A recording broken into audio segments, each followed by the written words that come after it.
The motherfucker has brought me up 8 times and he still doesn't know how to say my fucking name. I know your name, Whittles, most of the time, but I'm not gonna lie, most of the time when I'm trying to message him for shows, I type in Skittles 9 times drunk, just mad that nothing happens. Did you know Tucson is in the top 10 cities for cocaine use? Yeah! Fuck yeah. The other 2 cities on that list are Mesa, Arizona and Phoenix, Arizona. I was born and raised in Arizona. I'm proud of us. Hector wasn't lying about giving this girl plan B. Like, whenever I buy her Coke, he's like, can you crush these up in there too? And I'm like, of course, but I just do powdered sugar because I want him to have kids. Like, I'm going to be a Nina one way or the other. Y'all have a crazy family? See, like, my family will try and say comforting shit to me, or, like, just, like, they'll try and discourage me from stuff, like me being a huge slut. But I can't deny my nature. But, like, one time my dad comes up to me and she's like, Mija, if God wanted you to be a slut, he would have given you a thigh gap. Like, that's fair. My sister tells my mom she's pregnant with her first child, and my mom doesn't say congratulations or, yeah, I'm going to be a grandma. She says it's like, if God wanted you to have kids, he wouldn't have given you inverted nipples. That child's going to starve. Like, God damn, Mom. And she wasn't wrong, because, like, one of my sister's nipples popped out, so now she has an innie and an outie. But she stopped breastfeeding because her nipples were chapped and they kept bleeding. And my mom was like, that didn't stop me. And my mom was like, my sister's like, so you're just going to give us blooded tit milk? And then my brother's in the corner, his head shoots up out of his, like, little meth thing. He's like, wait, is that why Sully likes the taste of blood? Because I do like the taste of blood. I really do. I disagree with Rob. I don't like eating ass. But I'll do it because I'm a fucking lady.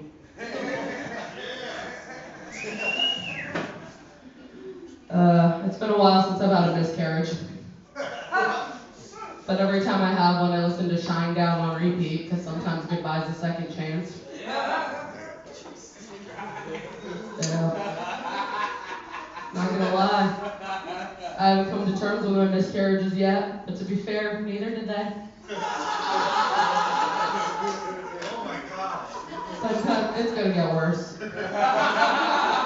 Sometimes I'm up late at night thinking what I had named my lost children, and I was leaning towards Juan because he's the one who got away. I'm like, no, I'll name him Rhesus because he came out in pieces. Or maybe Skeet because he was scattered all over that toilet bowl. You could say we had a falling out. What do I call her if it's a girl, though? Do I call her Bridget because she fell into some troubled water? Or maybe Tracy. It's always the guy. How many miscarriages have you had, asshole? Yeah, no. It's funny because one show a guy yells out, abortion's wrong! And I'm like, I said miscarriage, motherfucker. If you don't know the difference, miscarriage is God's decision, abortion is mine. And who the fuck are you to question God? Yeah, back to the miscarriage dance stuff. I already said Tracy. Alright. Fuck the Tracy thing. At the end of the day, I am proud of my miscarriages, though. Because Daddy may not have been able to pull out time, but they sure did. I have bipolar disorder, so I'm suicidal periodically. So I kind of resent that they gotta live out my dreams for me. You can't beat a dead horse, you guys, but you can stretch out a dead baby joke. And the Thea who said the shit about the thigh gap, she tried to comfort me. It's all like, those babies are in heaven with your mom now, and she's taking care of them. Which is not a comforting thought, because she took care of me. So now I have to decide, it's like, do I shoot myself and become the mother that I wanted to be? And protect my baby from my mom? Or do I roll the dice, and hope they're not that fucked up when I get to heaven or hell, depending on where she's raising them? But then I remember Catholic, they were unbaptized, so they're in purgatory, so they're safe. Yeah. Alright, let's talk about one of my suicide attempts. I've always been a big bitch, and I didn't want to kill myself in my apartment and just ruin some EMT's day having to drag this out of the apartment. I was on the second story. That wasn't fair for anybody. So I decided, you're laughing too hard at that man. There's a number you can call. Worst case scenario, I'll give you mine. Alright. But I decided I'm going to kill myself in the Safeway across the street that I used to work at because I knew when the garbage pickup was. So I was going to crawl in the dumpster the night before with my little suicide bag of goodies, which was 2 fifths of vodkas and some pills for my last meal, and a knife to slit my wrist, stole my brother's stepladder. And as I'm trying to crawl my way into this dump truck like an overweight raccoon, a nice white elderly couple pulls up behind the Safeway lost, and they catch me like this. And they're like, ma'am, do you know how to get to so-and-so? And I'm like, yeah. And then I waddle my way down and give them instructions. And I'll never forget what the wife said to me. She's like, honey, there's no shame in being hungry. Would you like us to buy you something to eat? And I'm just sitting there, it's like, fuck, I can't tell her the truth. She already cares. So I lied, I'm like, yes, ma'am, that would be lovely. So they take me to a Mexican restaurant nearby called La Fonda's, and they tell me about their life in Minnesota with their 2 cats and their blind dog. They don't have a blind dog, I just wanted it to be more interesting. Because they kind of saved my life. How fucked up would it be if the story was true and it actually happened and it's just my ghost telling you the story right now? And then they just disappear. I'm not a ghost, too solid. But I have had enough miscarriages I could qualify as an Indian burial ground. I should have recorded that! My YouTube's monetized now, I fucked up.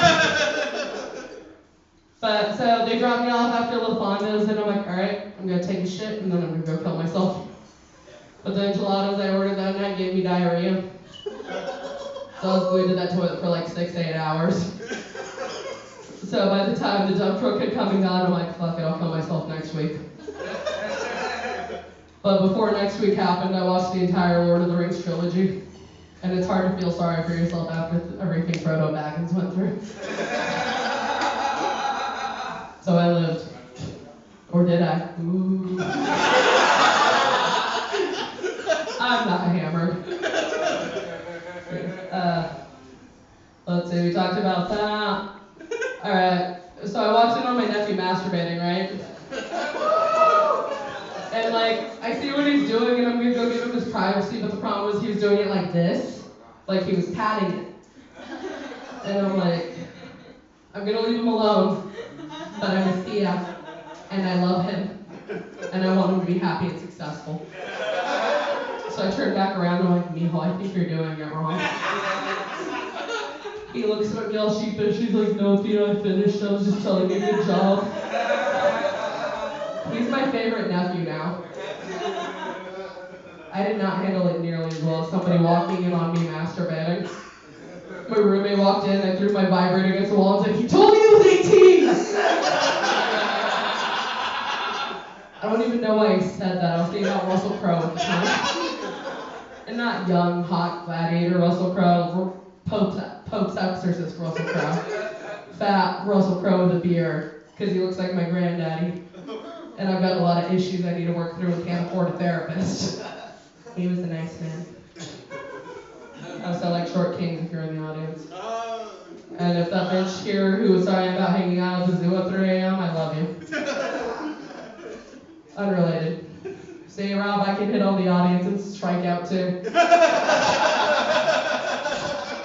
Everybody, Phoenix, we're getting laid! No. We're gonna get a local pregnant, but I think it's gonna be a gunpoint and we're just gonna make 2 of you fuck each other.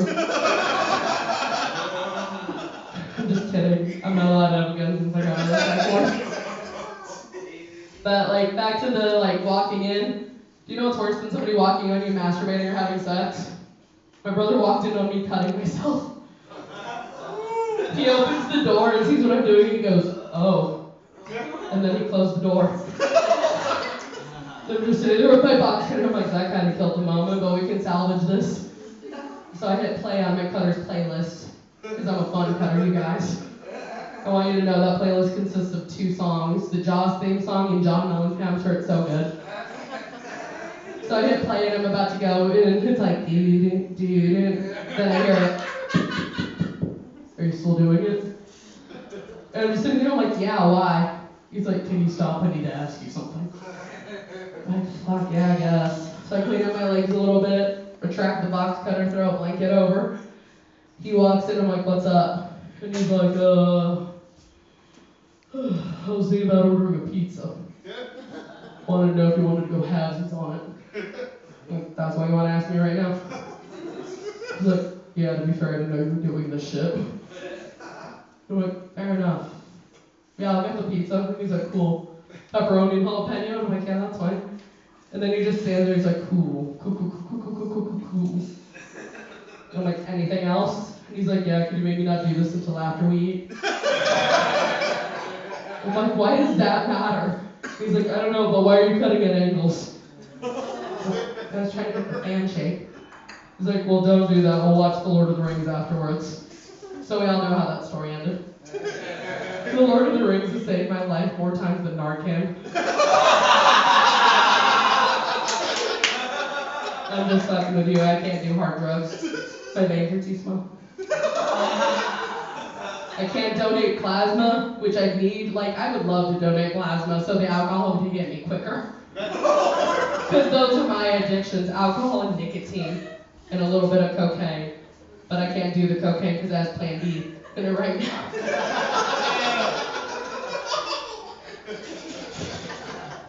I'm an idiot. I really should have recorded this. Alright, so I used to work at McDonald's, which explains some of the suicidal behavior. But when I worked there, I was known as Darth Tully and the McNazi. Because I nagged everybody. It's like, hey, wash your hands, cross-contamination. If you got time to lean, you got time to clean. But that made me wonder about actual Nazis. You think they had cute little slogans like that? German high command just rolls up and says, just remember, if they look skittish, they're probably Yiddish. It's just in their break room with a picture of a kid with Hitler's mustache. I don't know. I did work at McDonald's with the same brother who walked in on me cutting myself. He was the day shift manager and I was night shift. I come in and he's like, hey, just so you know, 3 of your employees are going to be 30 minutes late. I'm going to bounce. You can't wait till they get here. And he's like, I would, but Call of Duty. Which I get, I play League. But we had a busy lobby. He could have waited 15 minutes and helped clear the line a little bit, right? Also, you look like somebody I'd hire at McDonald's.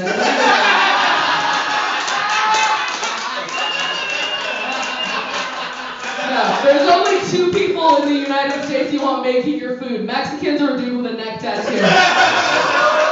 Because he fucking cares. He's on sassafras and weed and he's hungry. He hooks that shit up.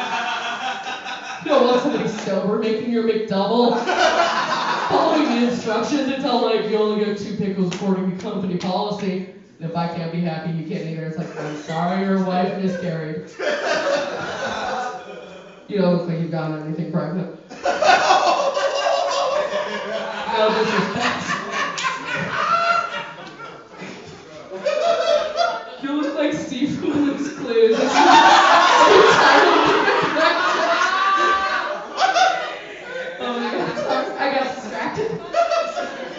Okay, so anyway, so my brother, he's gonna leave and I'm pissed off because there's a lobby full of people. He's clocking out at the register. He's like, bye, I love you. I'm pissed off, so I yell out, it's your baby, David, and I'm keeping it. Everybody in the lobby looks at my brother like he's a piece of shit. And then he makes it so much worse because he's a fucking idiot. And he says, it's not what you guys think, she's my sister.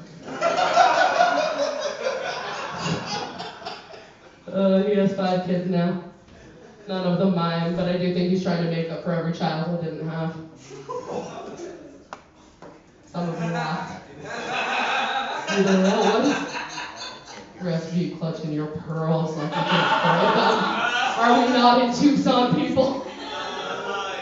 We all have it fucked up. Don't act like you've never stab somebody for change?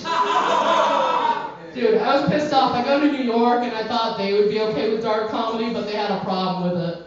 And they were like, okay, so I saw somebody stab somebody for earmuffs on the way to this venue. But when I talk about stabbing myself, I'm the fucking problem. I seen you motherfuckers drive. Don't act like you're not suicidal today.